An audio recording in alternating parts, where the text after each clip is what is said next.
Hi everyone, welcome again.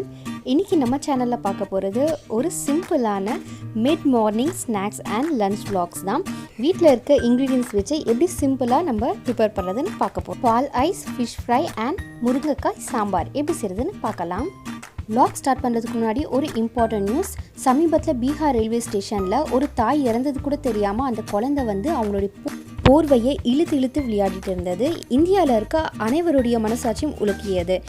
இந்த வீடியோவை பார்த்த ஷாருக் கான் அவங்களுடைய ட்ரஸ்ட் மூலியமாக அந்த குழந்தைய தத்தெடுத்திருக்காங்க. இப்போ அது மட்டும் இல்லாமல் குழந்தை தற்போது தாத்தாவின் பராமரிப்பில் இருக்கிறார் அப்படின்னு சொல்லியிருக்காங்க அவங்க. இப்போ நம்ம vlog ஸ்டார்ட் பண்ணலாம். மார்னிங் நல்லா ரெஃப்ரெஷிங்காக பால் ஐஸ், அதுவும் 3 பொருட்களை வச்சு செய்ய போகிறேன்.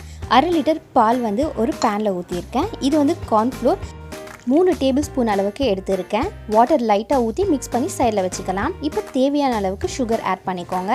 அந்த கார்ன்ஃப்ளோர் மிக்சரும் இதில் ஆட் பண்ணி நல்லா மிக்ஸ் பண்ணிக்கலாம். மிக்ஸ் பண்ண பிறகு நல்லா ஆற வச்சுக்கலாம். இந்த பதத்தில் இருந்தால் போதும். திக்னஸ் வீட்லேயே குயிக்காக பேக்கிங் பேப்பர் எப்படி செய்கிறதுன்னு நமக்கு பார்க்க போகிறோம். ஒரு பேப்பர் எடுத்துக்கோங்க, ஏதாவது ஒரு நோட்டில் இருந்து. அதில் ஃபுல்லாக ஆயில் ஸ்ப்ரெட் பண்ணிக்கலாம். இந்த மாதிரி ப்ரஷ் இல்லைனா ஸ்பூனில் ஸ்ப்ரெட் பண்ணிக்கோங்க. அப்படி இல்லையா ஹேண்ட்லேயே ஸ்ப்ரெட் பண்ணிக்கலாம். ஸோ ஸ்ப்ரெட் பண்ணியாச்சு. ஏதாவது ஒரு மவுல்டில் ஆயில் அகெயின் அப்ளை பண்ணிக்கோங்க. அதுக்கு மேலே இந்த பேக்கிங் பேப்பரை நீங்கள் வச்சுடுங்க. இன்கேஸ் நீங்கள் வீட்லேயே கேக் செய்கிறது இருந்தால் இந்த மெத்தடில் நீங்கள் பேக்கிங் பேப்பர் ரெடி பண்ணிக்கலாம். இப்போ பால் நல்லா ஆறிடுச்சு. அந்த பாலை இதில் நம்ம இப்போ ஊற்றப்போம். 2 மணி நேரம் வச்சாலே போதும், நல்லா திக்காயிடும் இந்த பால் ஐஸ். ஃப்ரெஷ் க்ரீம் இல்லாமல் இன்ஸ்டண்ட்டாக இந்த பால் ஐஸ் நீங்களும் ட்ரை பண்ணுங்கள். சூப்பர் அண்ட் எம்மியாகவும் இருக்கும். என்னுடைய சின்ன வயசுலேருந்தே ரெடிமேட் ட்ரெஸ் எடுக்கிறதுக்கு பதிலாக இந்த மாதிரி மெட்டீரியல் எடுத்து எங்களுடைய ஓன் டிசைனுக்கு நாங்கள் தைச்சிக்குவோம். ஆல்மோஸ்ட் 80% ட்ரெஸ் நாங்கள் அப்படி தான் ஸ்டிச் பண்ணுவோம். இது ஒரு பனியன் கிளாத். ஃபஸ்ட் பார்த்த மெட்டீரியலில் இந்த மாதிரி நான் மேட்ச் பண்ணி ஒரு லாங் ஃப்ராக் என்னுடைய 5 வயசு பொண்ணுக்கு ஸ்டிச் பண்ணியிருக்கேன். இதுவும் அவளுக்கு தான் ஒரு மிடி மாதிரி ஸ்டிச் பண்ணிவிட்டேன். ஆல்ரெடி ஒரு டாப் இருந்துச்சு, அதை மேட்சும் பண்ணிட்டேன். டாட்டர்ஸ், அதாவது பொண்ணு வச்சுருக்கவங்க ரொம்பவே லக்கி. நம்ம விதவிதமாக ட்ரெஸ் எல்லாம் போட்டு நல்லாவே அழகு பார்க்கலாம். என்னோடய பொண்ணுக்கு ஃப்ராக்னாவே ரொம்ப பிடிக்கும். அதை போட்டுட்டு இருந்தாலே சுற்றிட்டு டான்ஸ் ஆடிட்டு இருப்பாங்க. ஸோ இப்போயும் அதே தான் பண்ணாங்க. ஒரு 2 hours கழித்து நான் இந்த ஃப்ரீசர்லன்னு எடுத்து வச்சேன். சூப்பராகவே ஐஸ் ரெடி ஆகிடுச்சு. ஆக்சுவலி நான் இந்த ஐஸ் சாக்கோபார் ஐஸ்கிரீம் பண்ணலான்னு சொல்லிட்டு தான் இதே மாதிரி ஷேப்லேயே கட் பண்ணேன்.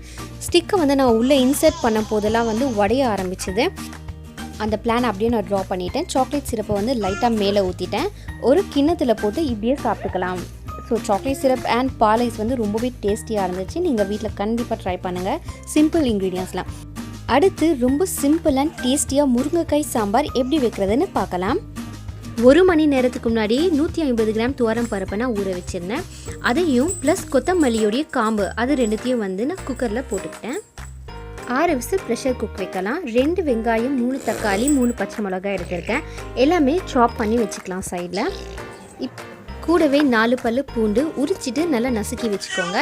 இப்போ கடாயில் 5 டேபிள் ஸ்பூன் எண்ணெய் ஊற்றுறேன். கடுகு போடுறேன். கூடவே சீரகம், அதுக்கப்புறம் நசுக்கி வச்சுருக்க பூண்டு அதையும் போட்டுக்கலாம். லைட்டாக கருவேப்பிலை ஆட் பண்ணிக்கலாம். இப்போ நம்ம சாட் பண்ணி வச்சுருக்க ஆனியன் சேர்த்துக்கலாம். லைட்டாக இதில் பெருங்காயத்தூள் அதையும் போட்டுக்கிட்டேன். வெங்காயம் நல்லா வதங்கின பிறகு தக்காளி, பச்சை மிளகா, தேவையான அளவுக்கு உப்பும் சேர்த்துக்கலாம். இதை நல்லா ஒரு 1 minute வதக்கிக்கோங்க. தக்காளி நல்லா மசையணும். மசிஞ்ச பிறகு இப்போ நம்ம மசாலா போடலாம். 1 ஸ்பூன் அளவுக்கு மிளகாய்த்தூள், 1/4 ஸ்பூன் அளவுக்கு மஞ்சள் தூள். வதக்கின பிறகு 1 டம்ளர் அளவுக்கு இதிலேயே தண்ணி ஊற்றிக்கலாம். நான் ஆல்ரெடி முருங்கைக்காய் 2 கட் பண்ணி வச்சுருந்தேன். இப்போ அதையும் இதில் சேர்த்துக்கிறேன். கடாயை ஒரு 10 minutes க்ளோஸ் பண்ணி முருங்கைக்காயை நம்ம வேக வச்சுக்கலாம். இது சங்கரா மீன் 1/2 கிலோ எடுத்துருக்கேன்.